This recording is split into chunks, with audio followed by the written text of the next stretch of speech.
Welcome to the Lighter Side of the Spectrum, a podcast where we explore how to find joy, connection, and growth while navigating the challenges of parenting kids and teens on the autism spectrum. Remember that inclusion and hope are key to making life better for everyone, and that even in the most challenging moments, there's always a lighter side. Now here's your host, David Coffer. Hello, everybody, and welcome to the Lighter Side of the Spectrum. I am your host, David Coffer, and today we have a guest whose work and personal journey offer a unique and inspiring perspective. Joining me is Rebecca Engle, an author, advocate, educator, and passionate champion for inclusive education. Rebecca holds a bachelor's degree in interdisciplinary, I had to get that out, studies, and a master's in educational policy and leadership with a focus on special education law. As a special education teacher and author of Step Into My Shoes, which we'll be talking about, Rebecca combines her professional experience with her lived experience as an autistic individual to drive meaningful change in education and advocacy. And when she's not working or writing, Rebecca enjoys knitting, volunteering, and spending time making a difference in her community. Today, we'll explore Rebecca's journey, her mission to foster empathy and inclusion, and the powerful lessons she's sharing through her work. So, welcome, Rebecca. Let's dive in. Thanks for joining me. Yeah, thank you for having me. I'm excited to be here today. Yeah, well, it's a great honor. I know you're involved in a lot of different things, and you're accomplished in a lot of different areas, an educator, advocate, author. Why don't you tell us a little bit about your journey, kind of your personal experiences and how that's shaped your work? Sure. So, uh, I was nonverbal as a child. Doctors believed I'd never be verbal, independent, or really function on my own. And then, Wow. come the end of fifth grade, I was removed from all special education services and thrown into the general education classroom as an honor student, and kind of just took the ball from there from sixth grade on. I took a mix of regular and honors courses all the way until I graduated. Went to college a year early, got my degree, and had many experiences throughout the time, networking with different people. And I would talk about my life, and someone would go, "You need to write a book." And it's been that way my whole life. And it could be as something as little as my autism, or it was something that just happened to me in school, and people were like, "Oh my gosh, I'd love to read that in a book." And Mm-hmm. people would just find my life so fascinating. In high school, I got over 5,000 service hours. And so people were like, just write a book on that. And then people would find out little other Wow. incidents in my life and tell me to write a book. So finally I was like, oh wow. And then my sophomore year of college, I got handed the opportunity to actually start writing a book. And I was like, well, I'm going to take this opportunity and run with it because I've been told this since I was young. And then teaching was just always my passion after my senior year of high school. And prior to that, I wanted to own a business. And I had a teacher in ninth grade who was a realtor, a business owner, and a teacher. He taught business and he did all the uh, different things. So he was like, why don't you do all three? And I was like, oh. Like I can run a business, I can work a full-time job, and I can teach. Like, okay. And so I am. What a great mentor to have. Oh man, there's so much to get into. I'd like to back up a little bit because again, especially knowing that there are parents. I'm a parent of a 19-year-old son who's non-speaking. He currently communicates through typing, through the kind of the spelling methodology. So he hasn't got to the point where you're at, in terms of where he can speak, but he can at least communicate, which is huge. But for you to come from, like you said, to be completely nonverbal, talk about that. What helped you? Were there, was it speech therapy? Could you talk about that a little bit? Because again, I think it'll be helpful for parents to know that this does happen. I mean, that change and progress does happen. They don't have to feel so, you know, so concerned when they first get the diagnosis, perhaps. Yeah, no, 100%.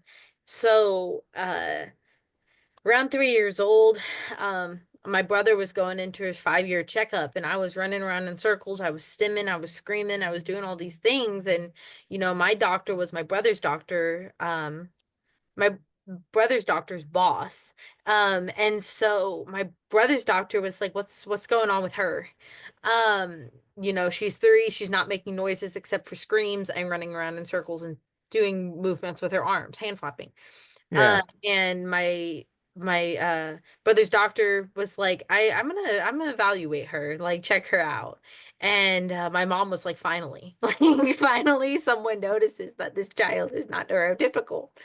Um, and so she did my evaluations, looked at my speech, looked at orthopedic, looked at everything, OT, all of it. And Mm-hmm. was like, yeah, so she's speech delayed, she's this and she's that. And then I went to specialist and they were like, yeah, so she'll never be verbal, she'll never be able to do anything you could train a monkey to do.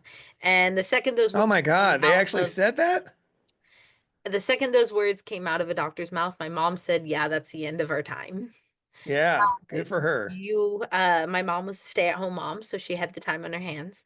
But my dad was full-time military and deployed quite often. So my Okay. mom journaled everything I did with my body, every movement I made, every peep I made, every noise I made at the age of 3 and 4.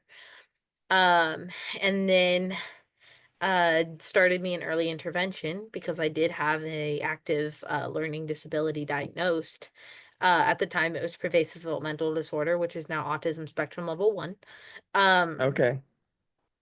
and um, they started working with me, and then they looked at my mom and said her behaviors are too severe. We don't want her in our room. Because I still was nonverbal. And my mom said, okay, like give me 2 weeks. Within 2 weeks between ages 3 and 4, my mom, journaling everything about literally everything, hundreds of journals, read a book, called The Late Speaker, or Late Talker, um, and, started working on me and, removed food colorings from my diet, uh, Okay. read to me, labeled everything on the house, like literally everything. Like wall was labeled to door labeled to everything was labeled with a word. And then would, That stop me in grocery stores and make me point things out, find something to color green, everything. By the end of winter break, I said 22 words. Um, wow. from going completely nonverbal. And obviously, not everyone can do that. There are autistic individuals Yeah. out there who will never speak, and but as long as they have a form to communicate and you're not withholding that, that's awesome. Um, No, no, but it unfortunately it took way longer than we ever wished it would have could have. mhm, It's just, it's yeah, really challenging in certain cases, but in your 100%. case, that's amazing. I'm just kind of curious. I don't want to say get stuck on that because again, I mean that's just a whole topic on itself, I think. But I'm just curious. You mentioned removing like food coloring. Were there other dietary changes that she made that She you? tested out gluten and sugar and things like that, but nothing like worked until she removed the dyes.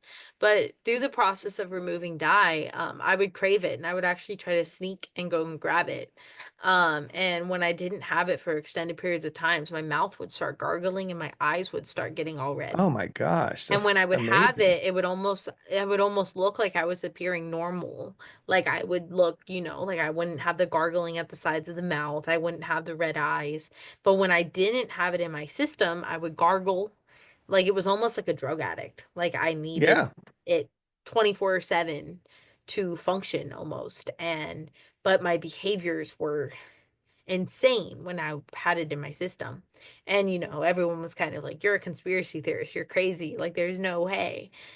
right, Mom right. has videos of me, going gargling from the sides of my mouth and craving um dye. And this was 2005, 2006. I'm 20. Yeah, okay. And so it's it's crazy. And even as a teacher now, I don't like have dye in my room. Like my students cannot, and it's not necessarily because thing, but I It don't can't want be good. it. It Freaks can't me be out. good, Yeah. right? Like you're Yeah, convincing exactly. me like I am gonna like go on this food dye purge, myself and for us too, because that's powerful. I mean, that is really powerful. So, okay, all right, but moving on, I want to get into because I know you wrote a book. I'm really curious about that. I know it's making some waves. You've talked a little bit about what kind of inspired you to write it. Obviously, you've had these amazing experiences in your young life already. But can you tell us what you hope readers can gain? There we go. It won't show all the way, but Yeah, yeah, the green, um, those darn because I have the green cover, screens. but Yeah, yeah, the Step Into My Shoes is my book. Um, and I guess what inspired me to write it was my senior year I got to intern in a elementary school classroom. Multiple actually. I got to just see different things. And we had a lot of students with disabilities and differences and different things. Like some were, unlabeled, some were undiagnosed but had an IEP, it was just so crazy. This was 2019. And mm-hmm. uh I was just amazed by all of the differences in this room.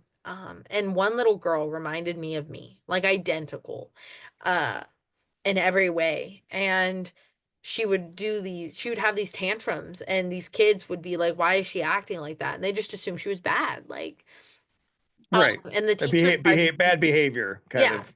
And yes. And the teacher would try to explain differences and like how everyone's different and what happened in history when you saw differences negatively. And you didn't embrace those differences. Like, wars and religion differences and Holocaust and all this. But I was with little kids and I was like, oh my gosh, like, is that the only resource we have to genuinely talk about this? Like, do we really have to bring up the Holocaust in order to teach this? This is crazy. Right, right, right. That's And then a little extreme. I went to college and I started working in classrooms as well. And I would be in class, and one of my professors taught me history. I was a history student as well as an education student. And it was a class called Global Refugees where I got to go tutor refugees. Oh, And I wow. had a class of 36 refugees with 27 different languages. So you can imagine the communication barriers in that alone, even without disabilities, right? And so Right. I went to my professor and I was like, this is crazy. I was like, I think every education major should be required to do this. Um, even though I'm doing this for my history degree, I think every education major could benefit from this class. And my professor was like, actually, we did a research project on that. And I was like, oh, you did? I want to read it. So I read it. And she was like, you should do one on books good to teach kids about autism. And I was like, you're right, I should. And then I started researching it. Every single book out there was a parent talking about their kid with autism, a cousin, a brother, a sister, an uncle. None of them were written by someone with autism. And I was like, Hmm. oh my gosh, this is tragic.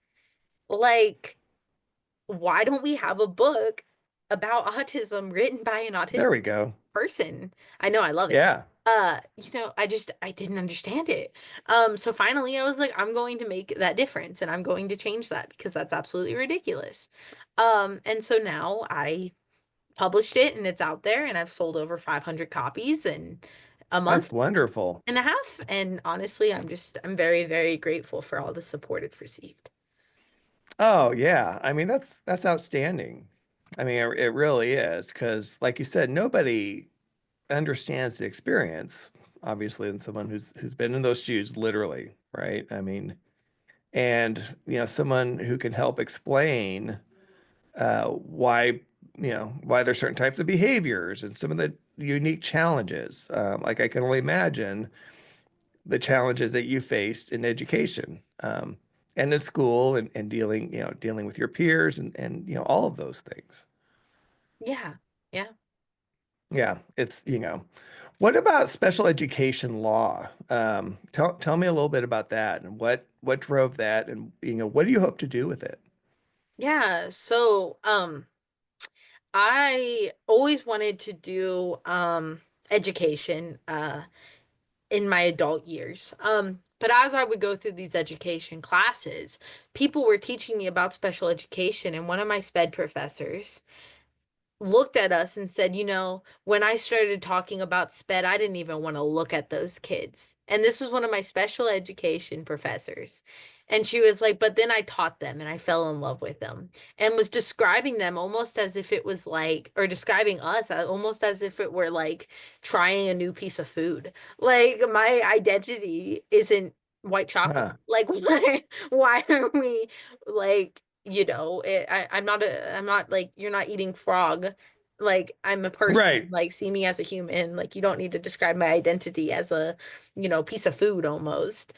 Um, and I was just horrified. And then the whole semester, she would talk about these policies that were in place, and I'd be like, well, that's not, correct. One example would be saying person with autism. Many of us in the community prefer autistic person. And I can't speak for everyone, but I have yet to Right. meet someone that prefers it. And I would just see all these silly things that we were worried about teaching like that. And what about like what autism is, or what these disabilities genuinely are, instead of how you describe someone with them, how they're created, Right. how they're developed, how they come about, what genetically can cause them, uh and that there's strengths sometimes, and that there's negative parts to everything, um and positive parts, of course. But I feel like we're so focused on describing things. And finally, I would sit through these classes and I would get so angry with the laws that were in place to protect special education populations, and how they were worded. And I was like, I Okay. really just want to go that route. And so finally, I realized that I could get my master's in education policy for government sectors. And I met an amazing professor who is a special education policy professor. So she is a special educational lawyer and teaching Awesome. special education policy. And she's been like everything within the past year and a half. Is that something you're thinking about for yourself potentially, like law school, maybe, taking it to the next level? Yeah, so I am looking right now. I just applied to pursue my doctorate degree in educational policy.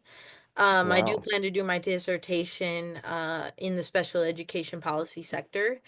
Um, and I'm really hoping to hopefully pursue the special education um policy track in the government as a career when Awesome. I It's finish. needed.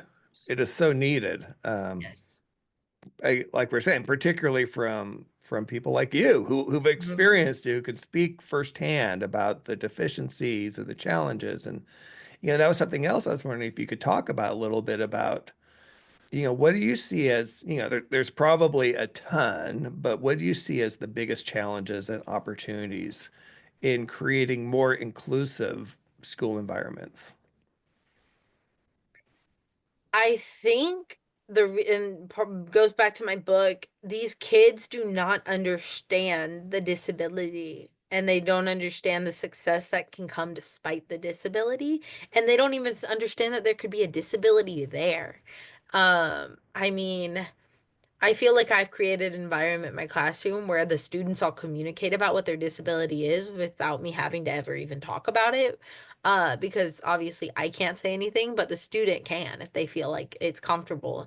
And I always say to my students, I say, like, if a kid has a question, I go about that if they choose to. And I don't, and most of the time the student is like, this is what is different about me and I want to talk about it. And I feel like we almost bubble it in as almost if it's like something illegal. Like, and of course it is illegal for me to be like, this student is autistic. But um if a student wants to share that they're autistic or dyslexic or dysgraphic, or why are we preventing them from doing that? And why are we preventing them from talking about what it is and what it means? And one of the things I hope to do one day is encourage administrators to invite people into schools with these disabilities, who have Like been adults, like you mean successful. like, Yes, grown yeah. adults who have been successful. And Oh maybe yeah. even bring up the kids that have those disabilities that feel comfortable embracing that part of themselves with that person and noticing that they can be that, and they can become that.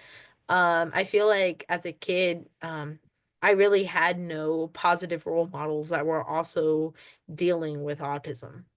That's a great point. Um, That's a great point. No, you're right. You I don't, you had don't positive role see that. models, but they weren't autistic positive role models or disabled positive role models in the same way that I was. And so they they were very kind and they believed in me, but were they battling the same battles? Right. Right. Right. I mean, because again, there are unique challenges that come along with, being on the spectrum. Like again, as we said, whatever. Now they have the different levels and I don't know those. Like I said, when my son was diagnosed, he was just diagnosed on the spectrum and not speaking and apraxic and some of those types of things. But regardless, it comes with unique challenges that it's a unique situation where you want inclusion, obviously, and that's one of the things I want to talk to you about. Is how was your experience with inclusion, but yet, like you said, being recognized to help you help support your strengths and help you move forward rather than see the weaknesses. Yeah, inclusion for me really was I was in an inclusion classroom from K through 5. And I feel like kids didn't understand me. I was always told I was negative. I was always told I sounded like I was from Australia. And of course, being in Texas, um, if you sounded like you were from Australia and you weren't from Australia, it was, meant as an insult. Um, and so I was always belittled and attacked, which is why I went into the education field and was so passionate about it.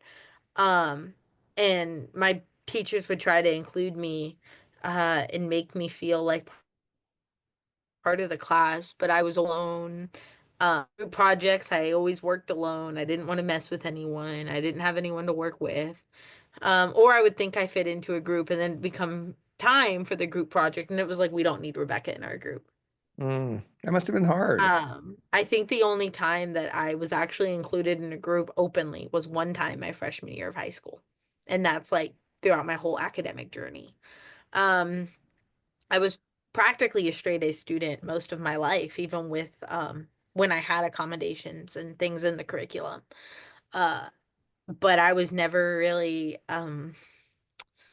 included. Like I was in the room, but being in the room is an inclusion, and that's something I stress. Um, if a student's just thrown into the room, are they really being included?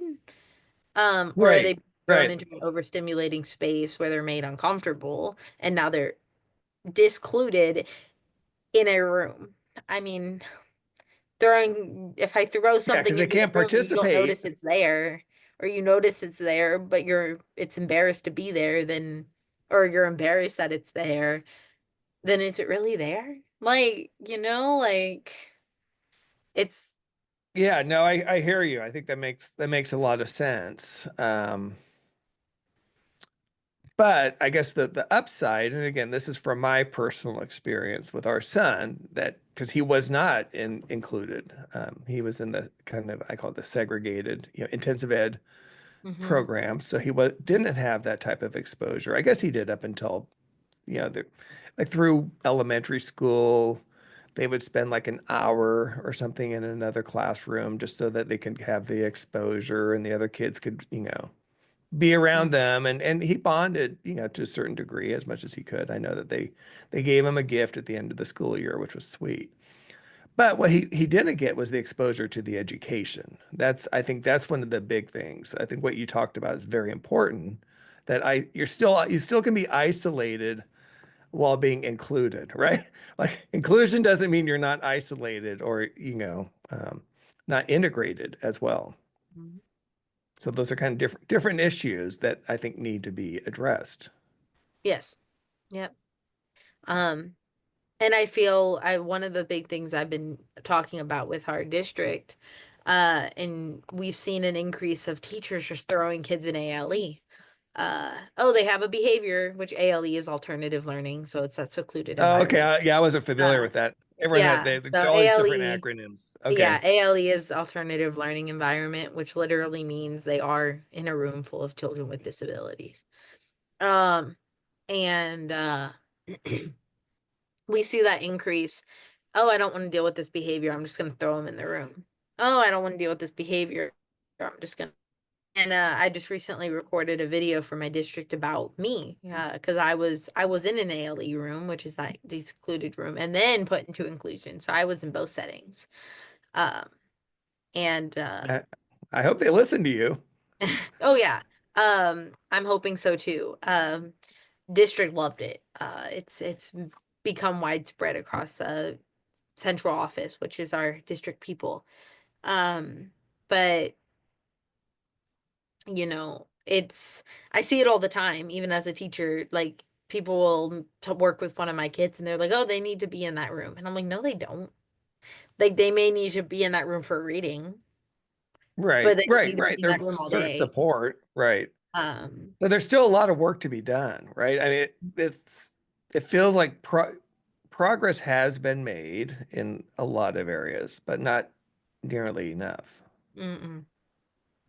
And you are in a unique position, Rebecca. I mean, really unique and powerful position. I love all of these areas that you're taking on and addressing, because a lot of times, a lot of these students don't have a voice. They don't have a seat at the table. Parents are trying to advocate as best as they can.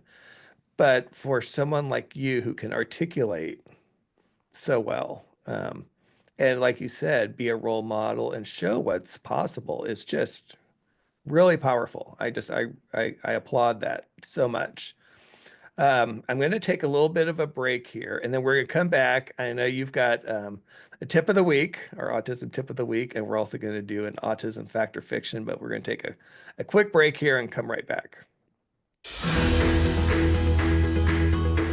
I hope you're enjoying the lighter side of the spectrum. So far, we're commercial free, but if you're finding value here, one way to support the show is by considering me for a speaking engagement. I speak on unlocking potential, whether it's for individuals like my son or for entire organizations. I also offer fractional CMO services for businesses needing strategic marketing support without the full-time commitment, drawing on over 35 years of experience in marketing. My agency has helped companies and healthcare practices increase their value, grow, and even prepare for acquisition. To learn more about my speaking topics, visit davidkoffer.com. Or if you're interested in our marketing or fractional CMO services, check out koffermarketing.com. If you're enjoying this episode, please leave a review. Your feedback means a lot, and it helps me make this podcast even more useful. Lastly, don't forget to share it with anyone who would appreciate the insights and stories we're sharing here. Thanks again for listening. All right, and we're back with what we call our tip of the week. So we're going to kick it off. We've got a little jingle, Rebecca, that we're going to play, and then you get to share your tip of the week. Hey, parents, gather around, it's time to speak. We're here with your tip of the week. Strategies and wisdom just for you. Autism parents, we know what you go through. All right, there's the world famous tip of the week jingle. And Rebecca, I know you've got something to share with us. What do you got? Yeah, so my tip would be about visuals. So it's common to just throw visuals into an autistic child's accommodations and IEP and just say, "Oh, those work." Um, and any type of visual, even realistic or cartoon ones, it doesn't matter. Visuals can be helpful for many students. However, they aren't always the best solution for everyone. It's important to assess each individual's needs and preferences. For many autistic people, spoken instruction or hands-on support um, is more effective than visual aids, as visuals can be overstimulating. Yeah, that's great. That's great. And it's something I think a lot of people obviously aren't aware of. They don't necessarily understand sensory stimulation in general. I think is still really foreign to a lot of us neurotypical people, right? Even with the education that we get, it's really hard. So I think that's a really great tip. Thanks. And now we're going to move on to our autism fact or fiction segment. Get QuickTime ready, and here we go. This is Autism Fact or Fiction. We're breaking down what's real, what's rumor, and what might surprise you. Let's go. Ding. All right. So autism fact or fiction. What do you got for us there, Rebecca? So, I guess I just really expanded on my visual aids for this. Um, Not all individuals with autism respond to visual supports in the same way. Charts, schedules, or symbols are often recommended to aid when they're visual, especially to aid the communication understanding. Um, but they're not universally effective. For some, visuals can feel overwhelming, confusing, especially if they're too busy or lack clear context. Just like you have to learn how to read comprehension, you have to learn to visually comprehend too. Uh, Mm-hmm. some do rely heavily uh, on visuals to process information and structure their day, and some both need the word and the visual. Uh, but really, I just see so many people to this day, the second they hear a kid's AU, they're like, okay, let me give them visuals. And I'm like, stop it. Like visuals are overstimulating. Like, Yeah, and so like I there's can't.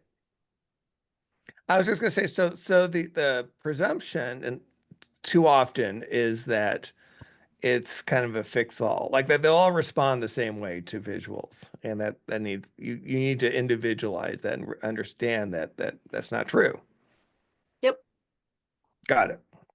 Cool. Well, I know you're also involved, you said, in volunteering efforts. Are there any organizations or any pet projects you're involved in now that you want to spotlight? Sure. So, I volunteer with Alliance Against Seclusion and Restraint. We are a Hmm. autism and special education based nonprofit. And there's people even in Canada who are involved with us. We are global.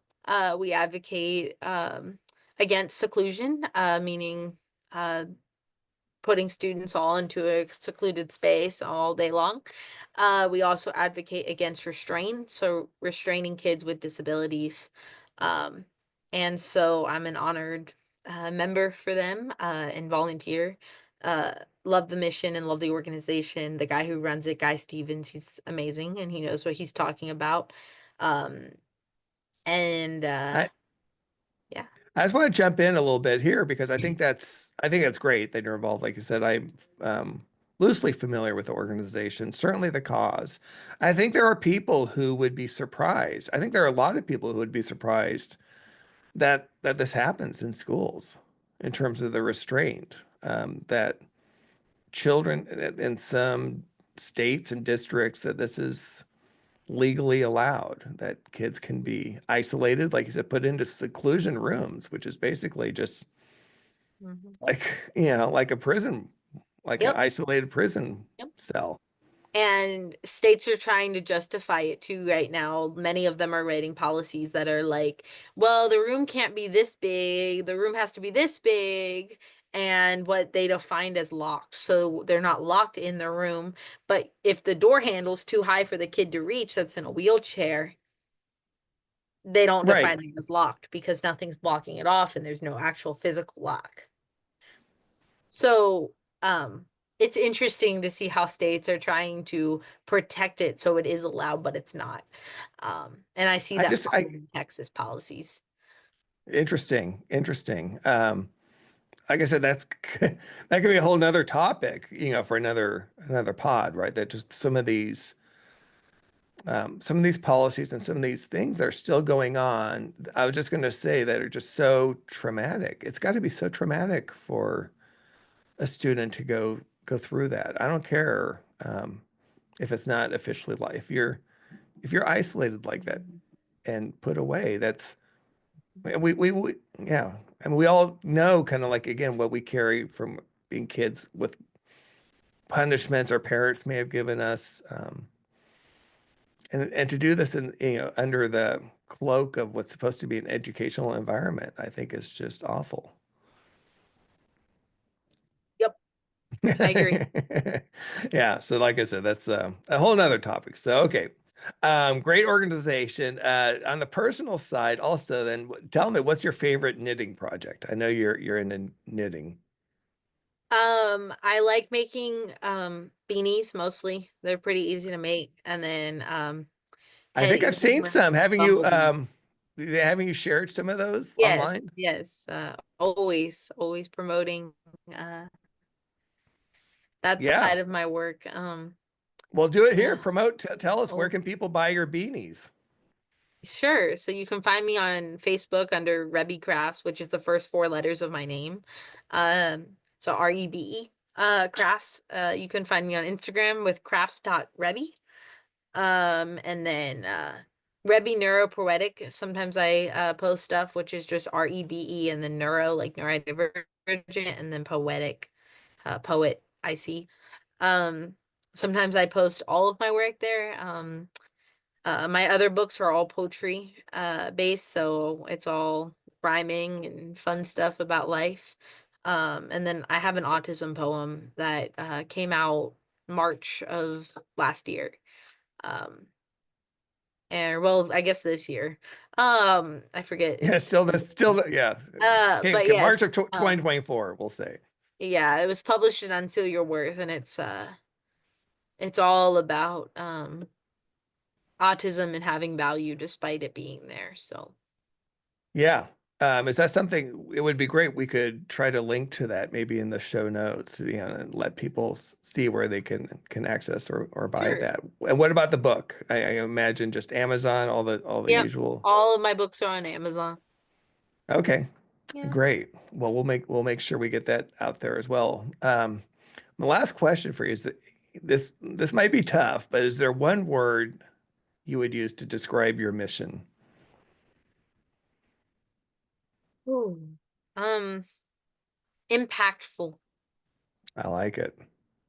I like it. Yeah, I'm with you. I think you are having an impact, obviously already, and you're well on your way to having an even bigger impact with the path that you're on and these different streams that you're exploring. So I just thank you, Rebecca, for being on this episode of The Lighter Side of the Spectrum. Yeah, thank you for having me.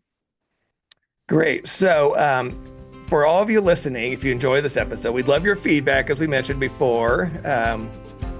Please leave a review wherever you listen to podcasts. It really does help us. It helps people find us, which is important. We want to get the word out. We want to have a supportive community. And again, if you have any other feedback, thoughts, guest ideas, feel free to drop me a note at david.coffer@hey.com. Like I said, let's make sure that we bring you content that resonates with our group. So until then, thanks for listening and take care.